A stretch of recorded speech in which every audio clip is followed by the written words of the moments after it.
Welcome to episode 30 of the Hard Truth About B2B e-commerce. I'm your co-host, Isaiah Bollinger, and I'm here with Tim. Hi, I'm Timothy Peterson. How are you? Welcome to 2021, to episode 30, and I guess the middle of season 2 of the Hard Truth About B2B e-commerce. It's pretty exciting, right? Yeah, it's going to be a special episode. It's a weird time right now. It's after the holidays, but we got good stuff to get into. We're kind of like level setting for the new year. So we do, and before we go any further, I want to give a big shout out to our sponsor. We have Punch Out to Go. They're a B2B global integration company specializing in connecting commerce business platforms with e-procurement and ERP applications. And Punch Out to Go's iPaaS technology seamlessly links business applications to automate the flow of purchasing data. With their solution, you can immediately reduce integration complexities for Punch Out catalogs, electronic purchase orders, invoices, and other B2B sales order automation documents. So thank you once again to Punch Out to Go, and happy 2021 to all our listeners. Absolutely. So this is a little bit of a special episode. We don't have a guest today because we wanted to just kind of level set and talk about the future and this new decade that we're in, 2021. It's a bit of a crazy time. I think people are a little anxious with everything that's going on in the government, but I think me and you are we call ourselves the optimists, right? So we're optimistic about technology and all the opportunity. And I think there's still so much opportunity in B2B right now. But there's opportunity. I think there's opportunity on one side where there's so much opportunity. And there's also kind of the negative opportunity of the opportunity to kind of like fall behind. And I think these next few years are so critical to either get ahead or fall behind. And I think there's going to be a certain point where it's going to be very hard to catch up in B2B e-commerce because it is so hard and there's so much data and there's so much that you need to do to get to a good place that if you don't kind of put yourself in a good place in the next few years, it might be too late. And we have already had a few guests that, what do they call it? They've been warning about this. So we're kind of calling it the B2B apocalypse instead of the retail apocalypse. Yes, well, there must be a good acronym somewhere in there, to beat apocalypse, whatever it might be. But yeah, and I think there's a lot of truth to that. I mean, it's there are always people who are kind of saying the worst or looking for the best, but there is something going on here, and there's a lot of truth to thinking about an apocalypse for B2B, because there's this, I don't know, it's this kind of this window of time that we're in, right? If people aren't moving quickly enough or making the right sort of decisions and just getting their business forward, they're not going to be able to compete. I think that's completely legit. You don't have to be a believer in apocalypses, in order for that to be true. I'm just taking away from the jargon they use for the retail apocalypse. We kind of, the way I look at it is we kind of saw that in the last decade, and now people have kind of adapted to the retail e-commerce. Retail, I think, is a little ahead in a lot of ways because you have Amazon, you have all these retail e-commerce sites that are very far ahead. B2B is a little bit behind, but I think this is the decade of B2B e-commerce that's coming. And I think I look at some of our clients and people that I know in B2B, and they're the ones that are really, investing in this are doing well. We have one that, he went to like 10 to 50 million. We started at 10 million, now he's at 50 million, and it's almost all online now. And they just acquired a company, and they're really just kind of driving forward with everything online as the backbone of kind of their operations, because people just don't want to call up. Like, they want to get the products on. But you can still call them, and they still have that service, but they're larger and most of their customers have kind of what individual stores, essentially B2B stores that they've created for them. Well, I think, and both of us, we're always looking at trend data and talking to people, right? I mean, there are always conversations that we're having that are, feeding into, this topic here. And, some of the conversations I've had recently and some of the data I've seen, they point out how many people who were, let's say, resistant to the change, right? Whoever those people were, wherever they were in their organizations, they're really either changing, their mindsets because of how things have worked over the course of COVID and all the adaptations that had to be made, or they're also moving out of the workforce because a lot of those folks were kind of at the more senior levels, or in the tail ends, if you want to put it that way, of their career. So So now you have this cohort of much more digitally savvy people where their lives are they're completely comfortable with everything digital. I have the expectation that things are going to be done on my phone, right? I really do. I don't have the expectation that I'm going to be sending a fax. That's always the joke that I make, but that's the reality for these businesses now. I think the other big threat that a lot of B2B companies might not realize, and we were just talking about Wayfair before we started, is that the B2C companies that are pretty far along with e-commerce, Wayfair, Amazon, Walmart, all these guys, Home Depot, they've built out pretty robust B2B e-commerce programs. Amazon's very far along. They're going to be, I think they're projecting 50 billion in B2B soon in the next few years. So like crazy. I think they're projecting to be the #1 B2B e-commerce company in the next few years. That's Amazon, not B2C, B2B. So like that, in my way, my thoughts is one of the bigger threats isn't necessarily, let's say you're a distributor or manufacturer and you sell parts or whatever, and you're like worried about the other guy that sells parts that's maybe a little bigger than you or smaller than you. I think the bigger threat is these B2C sites that already have all the infrastructure. They already have all the distribution. They already can ship to you in 2 days or 1 day, like Amazon and Walmart and all that. Yeah.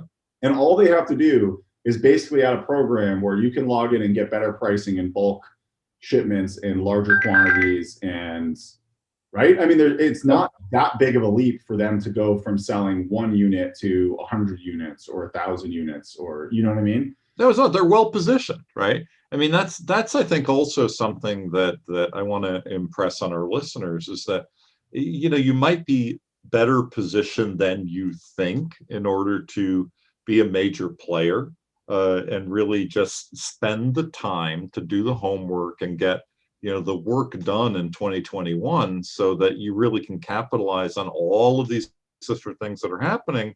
Because Isaiah, you're 100% right. I mean, Amazon is at this level, and they've got all of this engine of innovation and all this money and all these people, but that doesn't mean you can't do it yourself, right? I mean, there's so many things that all of these B2B players out there can take advantage of that Amazon doesn't necessarily have the advantage of. There's always a niche. There's always a niche and an opportunity. I mean, I just talked to a customer yesterday, and I kind of wanted to level set with them because we came in and we just like rushed into this project because they had kind of like basically failed with the project. They needed someone to take it over and kind of get it working. So we're just like, all right, look, we're gonna do the fastest way we can get this up and running is X, Y, and Z, and that's what we did. But we didn't really invest a lot into like the marketing and the branding and the thought beyond just kind of getting it a working B2B e-commerce site. And I talked to the CEO, and I was trying to understand their company better because really we had been talking to someone kind of below him mostly. And he's like, yeah, we're pretty national. We can ship to the entire. I'm not going to use their name or anything because I don't want to. Oh, please do. Please do. He's like, I can ship to the pretty much every place in the United States in 1 day. He had enough locations. They're a distribution company. They had locations in a bunch of warehouses. I'm like, well, there you go. There's your marketing. Like nothing on the website says 1 day shipping. Like, I mean, their opportunity is so much bigger than I don't even think he realizes how big their opportunity is. And I told them they needed to kind of work on their product data because that was where they were struggling. There was just a lot of missing and just kind of bad experience around the product data. If they just get their product data in a good place, they have this niche. They're in a very specific niche of products, and I think they have great pricing. And you can ship everything in 1 day. That's pretty good, right? And all of a sudden, you're like, 1 day is amazing. 1 day is amazing. If they have the ability to do that, they really can be ahead of so many other people out there right now, including Amazon. Right? But the point is, and that's why I want people to realize how important this is. That company, we did this project in a few months. And they still have a lot of work to do and a lot to improve and build the user experience out and improve their product data. But this year, if they get their stuff together and get to a good place, they could all of a sudden go from kind of like a fairly offline company to log in, get your B2B pricing. It's all pulling from their ERP perfectly, and one day shipping wherever you are, and all of a sudden they're essentially an online company, obviously with the B2B, sales component and all the things that they want to do B2B wise, but like it can happen fast. It can be It can, because a lot of these offline activities just need a little bit of time and a little bit of loving care to turn them into online. Another example is in the apparel world. I've talked to a lot of people in fashion. I'm working with a couple different brands right now. Technically I'm the COO of a fashion brand right now as well. I think you So told that. yeah, I know there are all sorts of exciting things going on. But here's sort of one of the takeaways from where we are in this conversation. So there's a group of people I've been talking to about sustainable fashion, right? What that means, like, getting trackability for all of the components for the fabric, where it's made, how it's made. Is there a possibility of having vegetable cashmere, which is made out of soy, versus animal-based cashmere, all of these things. And a lot of brands of different sizes, from startup to, enormous, are asking these questions behind the scenes in sort of a non-digital way. They've been communicating for the last couple of years saying, well, how do we get this done, and who does this, and whatever. So now there's a growth of all of these businesses behind the scenes that are trying to digitize this and create platforms for this kind of conversation and trade. So it's B2B e-commerce marketplaces for suppliers of everything for sustainable fashion, right? It's materials for all the, whatever you're going to make, exactly whatever materials you need, the fabrics. And I'm sure it's funny you're saying that, because we have we're very close to launching a fairly B2B site for a pretty high-end furniture company, and it's all fabrics. It's all like, everything's all like based on these fabrics. I have no idea how they get the fabrics. I mean, maybe you should talk to them. Might be happy. They might source them from these companies that you're talking about. Yeah. So I don't think they make they make the furniture. They're actually a US based manufacturer. I know they make the furniture, but I don't think they make the fabric. So well, but you see, I think that what's interesting is a lot of these things are starting to just come together in very interesting ways that show the opportunity for B2B to continue advancing, because in health and wellness, in beauty and skincare, in fashion, in a lot of these areas, just the idea that consumers drove businesses to say, well, where does this come from? What is this ingredient? What is this component? And how are people compensated? All of these questions have caused the businesses to advance and create these new models, right? So now nobody really would have had, I think, a B2B e-commerce, marketplace for fashion a few years ago, because people weren't quite there yet. Now it's like, well, they're there, and you might as well jump aboard and just embrace it, right, and grow with it. Product data is so important, because people want to know. It's not, I mean, I think it sounds simple, and it really isn't as complicated as it should be, where people have these catalogs with all this detail in these paper catalogs. You need to bring that online. People want to be able to, instead of flipping through a catalog, they want to see an experience on their website where they can click through. And yeah, maybe you're not ready to do everything online. Actually, this furniture manufacturer, I think, is doing a very smart thing. They're actually not doing e-commerce first. So the first launch is going to be just all very robust product data. You can customize every single piece of furniture. You can choose all the fabrics. It's like, it's really like a very, very, very robust product catalog where you can save it to your cart and say, hey, like, I'm interested in this, but you're not buying it. Oh, okay, yeah. So, but I think that product experience, people are, with COVID now, people don't want to call up and figure that out, or they don't want to sift through this paper catalog anymore. Like, it's just.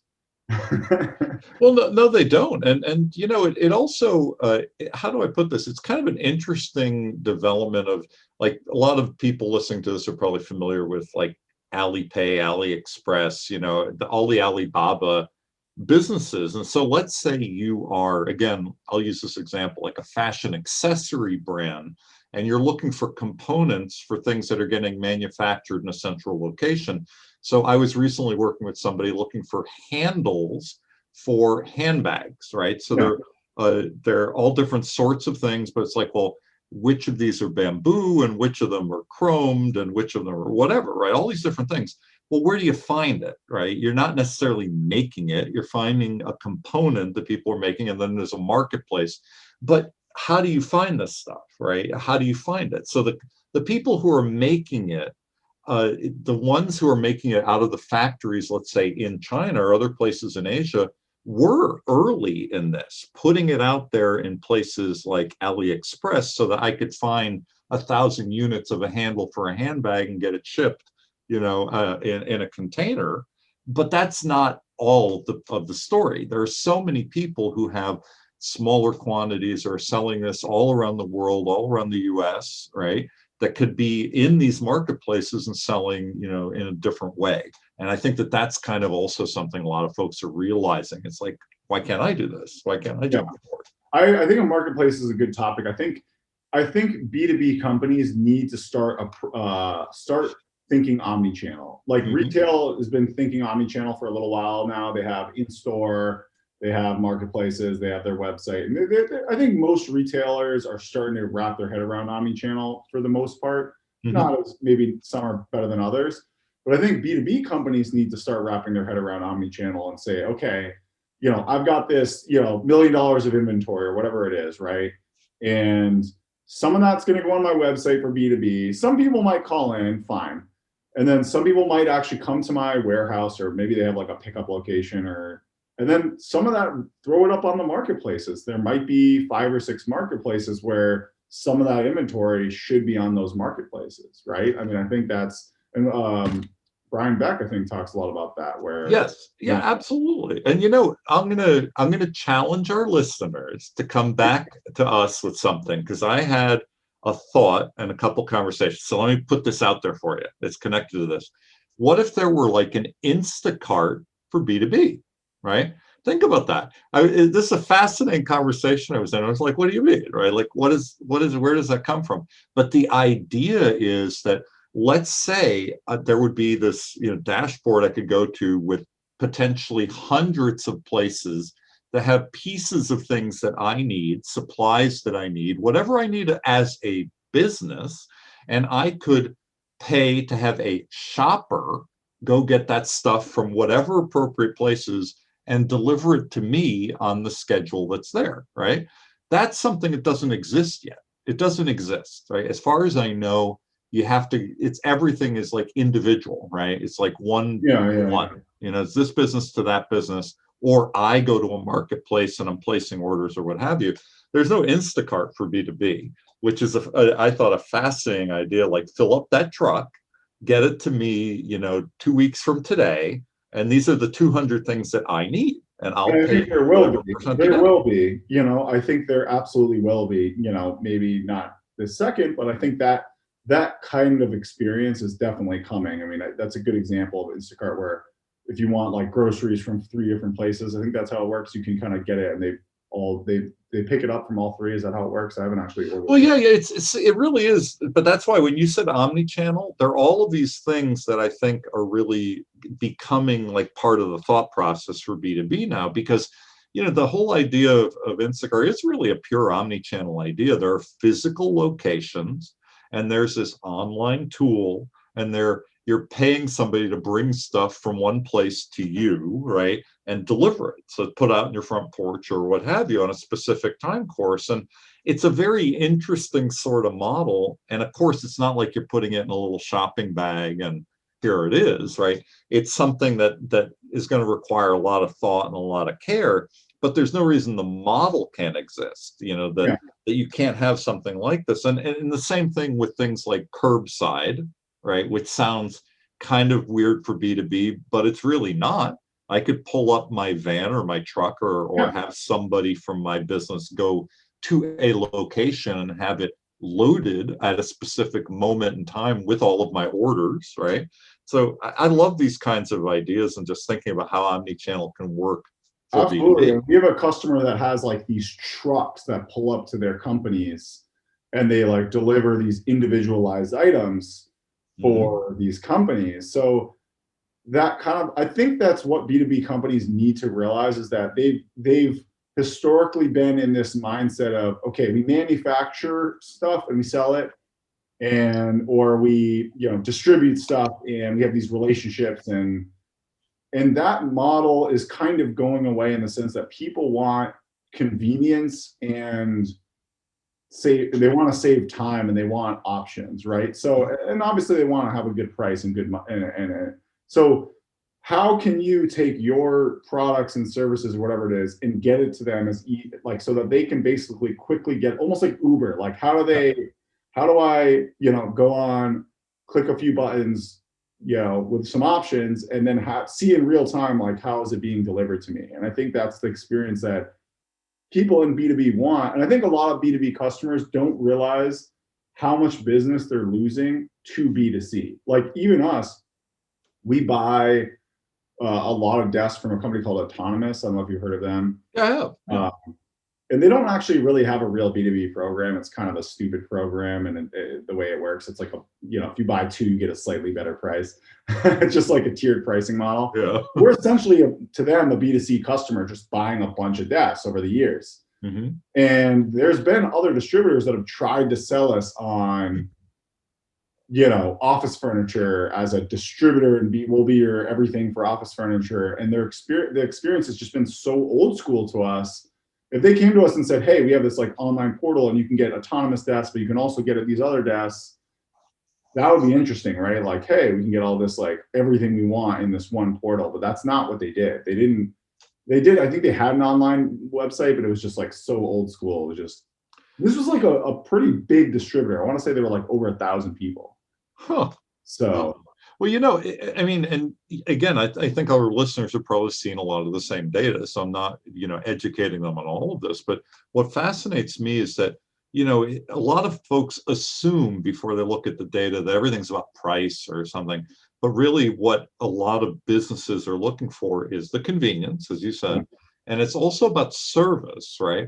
So there's the service experience, or the level of service has got to be phenomenal. Like you got to have great people, and you got to have all these options, and things have got to work well, and you've got to have, you know, this convenience level that matches what my needs are. So if I need stuff at, you know, 3 p.m. every Tuesday, I'm really going to expect that for 3 p.m. every Tuesday, right? It's just kind of the way it is. You probably want it automated. You want a recurring. You don't want to have to. If you have to pay a bill every Tuesday, that takes time out of your controller. Let's say you have a controller, which we do. Like, that's what I think that B2B needs to realize, is that time is money. And if if it's expensive to do business with you from a time perspective, it doesn't matter if you're 5% cheaper, because it takes me, you know, an extra 5 hours to order from you. And that 5 hours costs me, you know, $500 of some guy that I'm paying, right? Or, you know, my employees probably average just the hard costs are $50-$60 an hour, right? You know, so yeah, that's where. So, but you know, I guess the way I would capture a lot of this is that, you know, it's not just the tech, right? I mean, and maybe that's another way to phrase it. Yeah, it's the tech as a vehicle to make the service better, but you have to have the service layer so that exactly.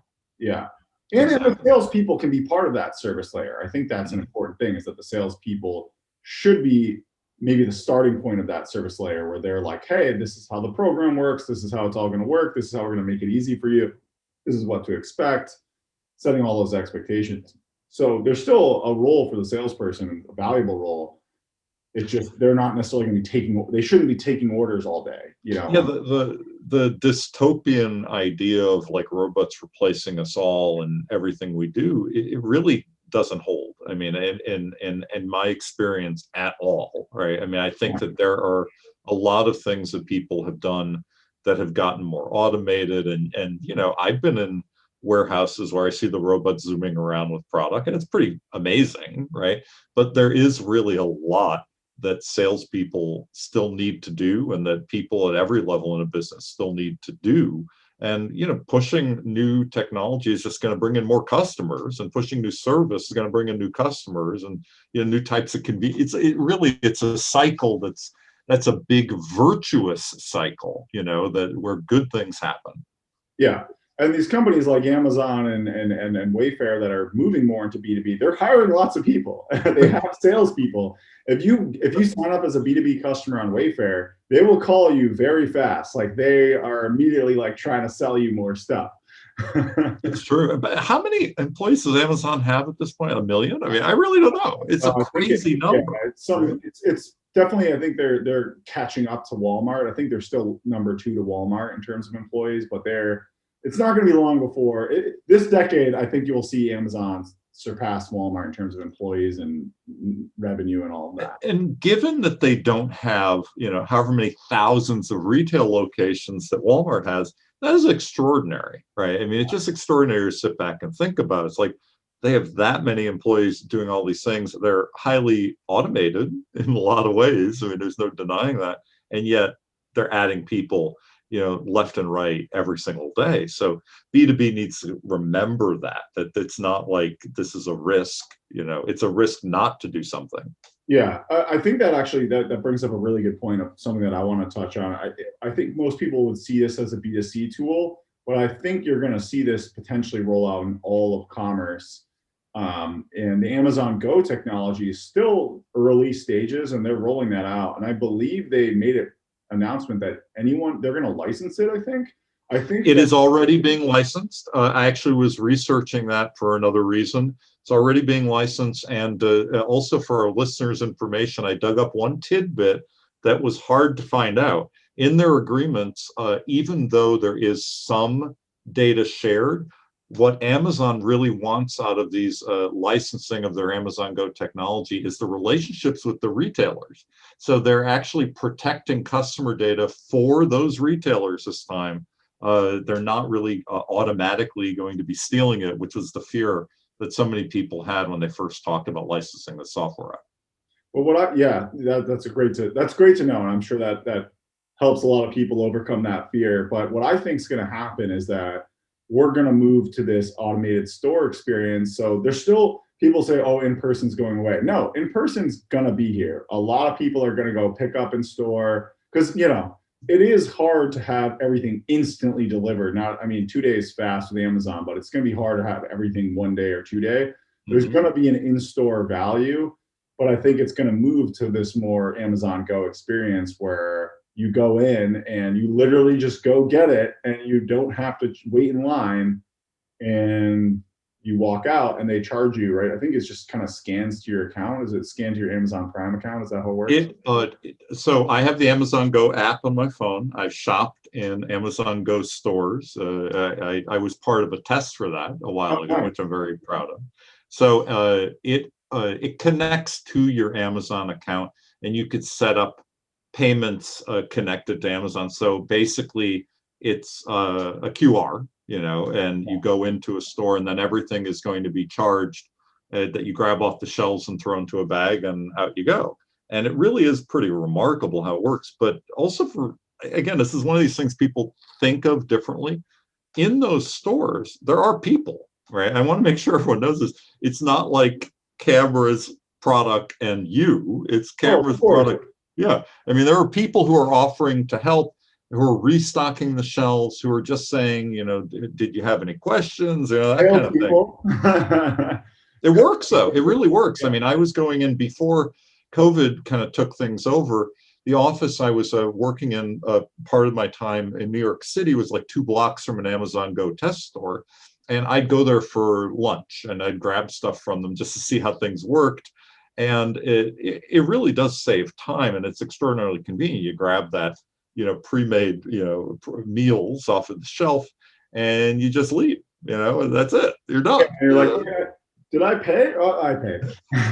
It really feels weird at first, but then, you know, because you get like a little blip on your app that says, boop, you're paid for, you know, all done. This is coming, and it's going to come to retail, but it should come to B2B. And if you're a B2B company and you have these like B2B warehouses or these stores, you could have a pickup location where people could just go and they have their B2B account, or maybe they buy, you know, $100,000 a year from you, but you know, 10,000 of that, I just need it right now. And I go in and I just go pick up, you know, some pipe or whatever it is. And I hit my I guess maybe it won't be Amazon Go. It'll be like licensed through the company. So it'll be their company like, Exactly. oh, and then that's going to need to all connect to this universal e-commerce ecosystem. That's where I think the B2B companies need to kind of wrap their head around is you want one system kind of controlling, like, are they going to pick things up, or are they going buying online, or are they buying from the ERP or calling in?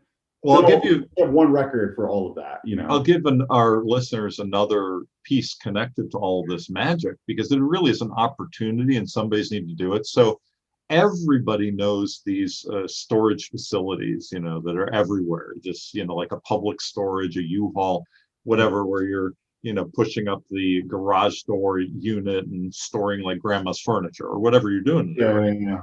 But here's a whole other side to this. Businesses have been looking at these as like, waypoints for product, right? So basically, again, it would be app driven, and it would be sort of like a big version of an Amazon locker where you get sent a code and you're told to go to one of these storage facilities where you're pushing up the garage door, and there are all your pallets of product or whatever you're waiting for, right? So it was all consolidated. It was brought to this place.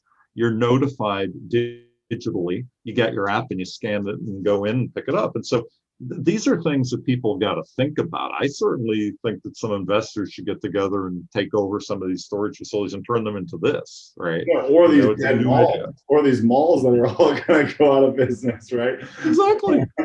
I'll take over every old Sears store, Yeah, there's so much space out there where things can go get picked up, and actually we have a company that we're going to be working with that does this from a bidding perspective, which is kind of interesting. They have these bidding pickup locations, and you can go and bid and pick stuff up very cheap. How does that work? I'm bidding. You mean like auction? Yeah, it's an auction. Yeah. They have inventory. They throw it up on the site, and you can bid on it. But you have to pick it up. So it's pretty similar to like an eBay, but the difference is you actually have to go pick it up. It's not going to get shipped to you. Well, that's very interesting. I like that. That's a good model. I like that. Yeah, so they can have all these it's very cost effective, right? Because they have all these locations where like, hey, and it's random items. Like we have 1,000 pieces of furniture, like, bid on whatever you want and come pick it up. And they can do it really cheap because they don't have to worry about shipping it out. They just have, wherever they want to, have these different things. So I think what I think, I hope people take away from this podcast is that B2B needs to really rethink their business model, in the sense that how can you get product to people as fast and conveniently as possible? And that is less and less likely going to be calling in or some non-digital process. You see what I'm saying? Like even if it's in person, I think people are going to be expecting some sort of digital, value add to every type of experience that they do at this point. Yeah, I mean, and I think that, the story that we're telling our listeners over all of our episodes of the podcast is a really compelling story. There are all of these pieces that we've dug into in great detail with like top experts trying to get to, deliver some really valuable info to our listeners. Well, but here's sort of that big picture view. That's why we're stepping back today. Is the big picture view is that this is a huge opportunity, and it's also that pivot point, even though a lot of people are tired of the word pivot, but it's that pivot point where if you don't take advantage of some of these opportunities, you are going to be left behind. And, B2B has got to, amp up the tech, but for a reason. They got to amp it up to improve the service, to improve the convenience, to be as digitally connected as every single one of their consumers already is, right? I mean, what do I have, 100 apps? I mean, I'm constantly, playing around with all sorts of different things online, every day. I mean, I'm on new apps all the time. I'm in Clubhouse now, if people have heard of Clubhouse, I've heard of it. I haven't used it yet. But I mean, it's because people are like, try it out. It's the new thing. So, that's what people are like. And B2B can't be different. That's, again, what I always say to people I work with closely. It's like, you can't be different than that. Like consumers have a certain expectation. It's not just about B2C, it's about the consumer and how tech savvy they are and what they do. You have to live up to that expectation and then keep surprising them and going further. Yeah. I mean, a good example is just Zoom, right? Like Mm-hmm. we haven't closed, we used to do a lot of in-person deals. You know, it was easier to close deals in person. They trusted you more, Sure. even though pretty much everything we did was remote because you don't need to watch me code the website or whatever. You know, we had a lot of New England business, you know, locally, and we had some people in New York, and you know, we would do a lot of in-person. Sometimes we'd fly out. Obviously, with COVID, I think I mentioned to you this before. I've met like one customer since COVID in person, and I think that the culture, people are realizing this COVID thing's not going away in the sense that, first of all, it's going to be here for a little while longer, or maybe a while longer. People are getting used to buying through a Zoom or a virtual experience, whether that's just talking to me or you on Zoom, or buying online or whatever it is. And so, you know, that kind of like mindset has already shifted in most of the economy, I think. Well, it has, and it's really been extraordinary to watch, you know, and to participate in. You know, this is sort of a B2C and B2B example, but I'll give it quickly. So I do have a lot of connections and friends at Nordstrom, right? And so they've been experimenting with a whole variety of things, you know, to keep their customers engaged. But some of these things have clear B2B applications. So one of the things that they've done is they've really amped up appointments, right? Setting up appointments with their sales staff. So, you know, those sales staff are sitting in sometimes largely empty stores, right? And they have a full schedule and they have product, you know, so what are they going to do? Well, they're going to work directly with customers and they're going to say, okay, Isaiah, let's set up an appointment. What are your needs? What do you want me to help you buy? And then they're holding it up in front of the screen and they're scanning it. And, you know, we're doing this in sort of a Zoom session, and then you're paying for it in an e-commerce transaction. They send you the links and you pay for it on your app, right? It's a fascinating mix of things. Well, clearly you could do that in B2B. You know, if people don't feel comfortable coming to see you, or you want to have some sort of a sales meeting with your top accounts, there you go. You know, you just basically sit down and you say, we're going to do a Zoom. And I'm going to sell you through the Zoom, through our appointment, and get everything clear. And I'll bring the product up and show it to you if I have to and explain it. It's a beautiful kind of merging of things to get stuff done. Yeah, it's funny you mentioned that. We have a customer that sells Stroll. They sell like a lot of baby gear, like, you know, like things from like 1 to 13 years old, right? Sure. And what they've been doing, you know, obviously their stores took a huge hit. But their online's done well, and they were smart. They've been ahead, not ahead, but they've been doing, you know, they've been forward thinking online for a while now. So they weren't kind of like caught off guard by COVID from the online side. Well, what's actually made them really successful is they set up, they had a lot of people wasting time in the store. So they set up appointment only in the store. And you actually have to pay a down payment of $20 to get an appointment. And you can use that towards products. Okay.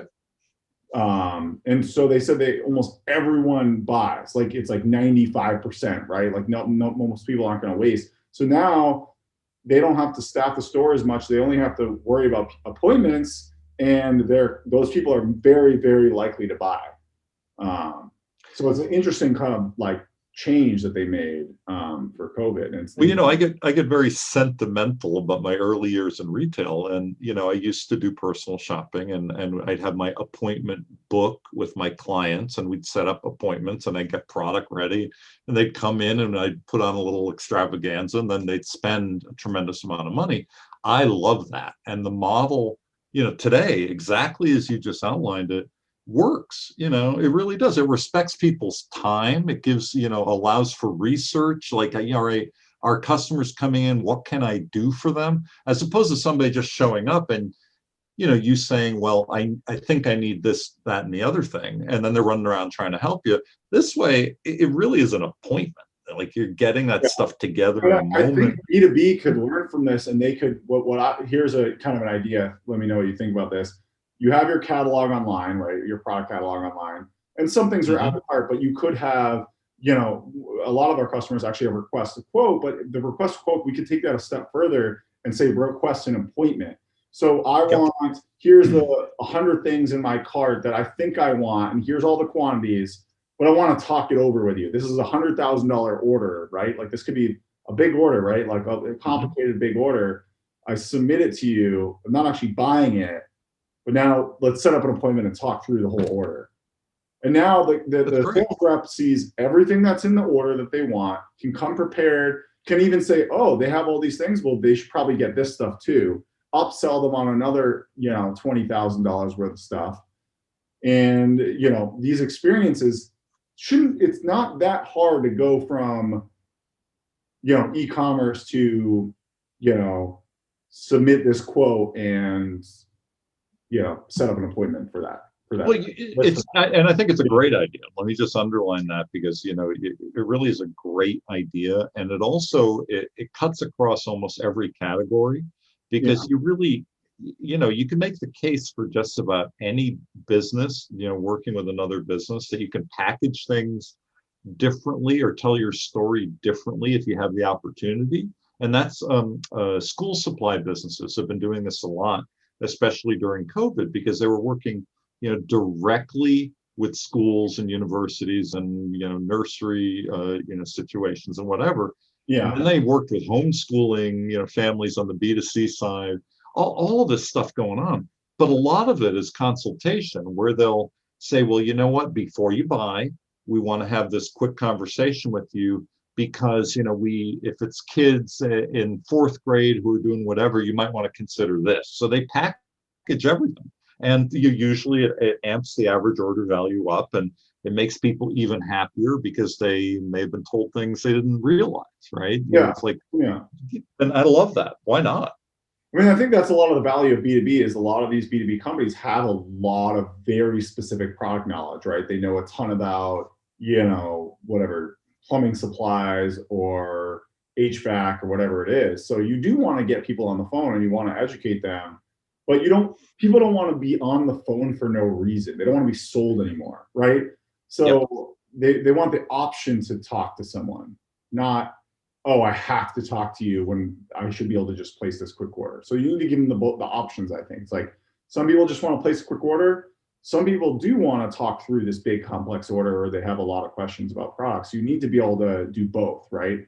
And you do need to be able to do both. And you know, we did have a more than one episode where we talked about variations of this, but, you know, for our listeners' benefit, you know, part of the opportunity here too is just saying, look, you know, sometimes it's allowing your customers to just have saved orders, right? You know, have all of these things saved so that they could reorder, right? And maybe that's it, just a quick thing. It's a reorder of everything in it.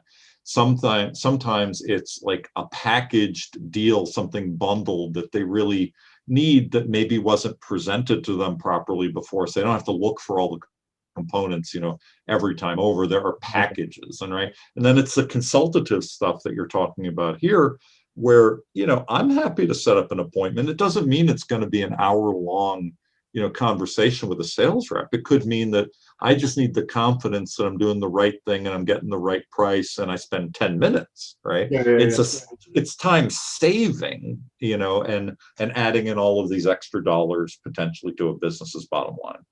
Well, I've got a funny story for you. I actually reached out to Novaland, and I was talking to my friend. She's kind of like, you know, fashion type person. And she's always kind of wanted to play around with e-commerce. And I was like, let's see what they have. So we submitted a request for like very like high level. We're like, what do you have in like,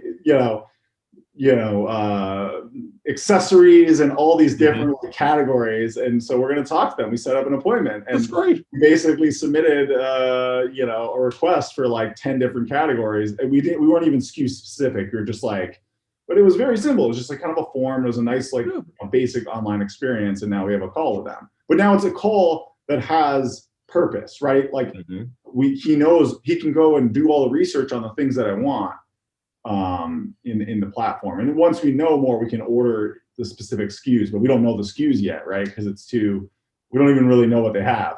Well, you know, and I think what's great too is that it gives opportunities for your salespeople to show off their expertise and to build, you know, their world. Because again, you know, a lot of this is done from a different angle in B2C. But like, you know, Sephora and Ulta, a lot of these beauty businesses have always had, you know, experts, right, who Yeah. advise on looks and all this sort of stuff. And so what would happen is that, let's say you were making an appointment, again, forget COVID for now, but you're making an appointment and you want to get a certain look and you were asking these questions about the makeup or what have you. Sephora would have a process in place to say, you know what, we have somebody who's actually an expert in that, and we're going to connect them to you, and the two of you have a great conversation and figure out what to do next, right? That's Yeah. exactly what needs to happen in B2B, and it's brilliant, and it helps salespeople sell more. Yeah, I agree. So let's leave people. I know we're kind of coming to the end here. I want to leave people with this. I think this is how I would kind of sum it up, and I think we haven't really maybe said this in the best way yet, but I think that a high-end consumer purchase like a house or a car, or maybe that super, you know, high-end fashion purchase, like my friend works at Gucci, is Mhm. actually becoming very similar, if not almost the same expectation or experience that B2B should be doing. Yeah. Because if I'm going to buy a $75,000 Tesla, it's not like I'm not going to just like go and click. I'm going to think about that a lot. Like I mean, yeah, if I was a billionaire, maybe I'd just go and click. I was just gonna say it depends. Right? I mean, I've been thinking about getting a Tesla for a long time. I mean, I do well, but I'm not doing so well that I'm just gonna like, you know, it's gonna be a thought. Send it over. Yeah. I'm gonna go through. I'm taking my time. I'm kind of waiting for it to get a little better. That's why I haven't bought it yet. My car is decent right now. So my next car is gonna be a Tesla. I've already decided. That's great. So that experience for me, you know, maybe I want to finance it, maybe I want to buy it by cash, but like I'm gonna want a fairly hands-on experience. Probably gonna want to test drive it. Mhm. Maybe I'm not sure which model I want. That experience and the way that they have their website structure shouldn't be that different from B2B, because you know that's a $50,000 purchase. Just like, I mean, I talked to a lot of the B2B companies we talked to, they said their average order value is 2,000, 3,000, which isn't that high. I mean, There it's you high, go. but it's an Apple computer. We buy the Apple computers like a click of the button. I mean, we have a B2B Apple account, and it's all we do is we rarely talk to them anymore because they're kind of useless. All they do is they're like, hey, if you buy like this huge amount more, we'll give you a discount. I'm like, sorry, we're not going to buy $1 million of Apple computers. So, you know, they give us like 10% off. Like that's like the B2B discount we get at the tier that we're but we just buy it all online because it's, I mean, you know. No, but I love what you said, and I think that is a really good way to kind of capture this, because it covers so many pieces of this, right? It covers so many pieces of what we're saying here. You know, the pitch that I want to make to our listeners once again is basically just saying, you know, really don't just have an open mind, just take a leap. You know, go take a leap, and really try to figure out how to, you know, make your business reflect more of how you actually act in life outside of your business, or what your own expectations are Yeah. for service and for convenience and for everything, and then just take it from there, and then you'll really have a great mindset to develop your business for 2021 and beyond. Yeah, just start. I think that was like, Just start. we've had a bunch of guests that have been like, just start doing stuff. You know. Just start, and you know, you don't have to start with something that's so high risk or ridiculously expensive. Review your, as you said, like review product. Like, is all of your product online, and does it all I have think great that's the problem, is that B2B is in this mindset where they're sending these RFPs and they're getting these $500,000 proposals or these $300,000 proposals, and it's this big year, too long process. And that's one way to do it. And that could be successful if it goes well. There's so much risk with that. Yeah. You could spin up a site, you know, sign up for BigCommerce or Magento and start loading up product. Just start putting product into the site, and you have a working. I mean, I think Mike Jortberg from Salesforce guy said that last time. He's like, just get you a site and put product on it, and you could check out. And that's Yep. That's it. Just begin, so I'm going to challenge all our listeners, by the time, let's say, a month passes, we're going to expect you to tell us, your success stories or what you started on. I think that's really what I would like to hear, is some of these success stories from listening to what we're talking about here on the podcast. And please reach out to us. We're looking for especially manufacturers and distributors and B2B people on the ground, in the trenches, in the website, managing the product data. We want you guys on the podcast, so please reach out to us. We'll get you on the podcast. Only if you're a superstar, though. Only if you're at the highest level enough. No, so we really welcome. I think that's what people get intimidated. They have to be this guru. You probably know more than you think, and you probably know more than enough to be on the podcast. So exactly. And so I'm going to again welcome 2021. Happy episode 30, middle of our second season, and it's great to be doing this podcast with you, Isaiah. It's really great. This is exciting. This is going to be our first full year of the podcast. I can't believe it. We started last year. Yeah, it's excellent. Excellent. Well, thanks all. Really great to have you. Yeah, thanks, Tim.